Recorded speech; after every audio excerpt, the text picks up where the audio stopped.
Alright guys, so we got a SYSX territory in for install today, and the customer's got a factory fitted camera on this one. So from the factory he's got a reverse camera. So basically I'm just going to show you all that it is compatible with the aftermarket KAYHAN system and what's needed to be done to wire it in.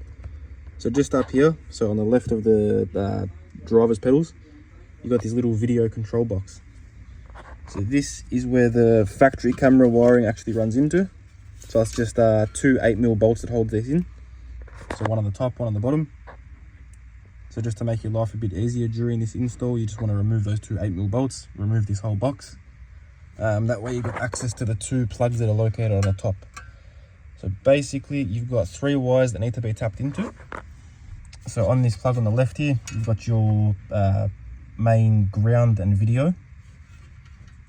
So you want to tap into, on the left there, it's a bit hard to see, but you got that green wire, so the teal color, and that gray. So these two on here, this side.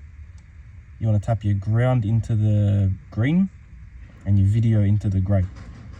Then over on this side on the right here is where your main power comes from. So as you can see, I've just got a little red wire that's tapped into the other red wire with the black trace on this side. That one's your main power wire to get the power transferred across from here into the back of the unit itself for the trigger. We'll chuck in a photo as well just to make it a little bit clearer as well, for which wires have to be tapped into which position exactly. But after that's all done, I'll show you how the reverse camera actually looks.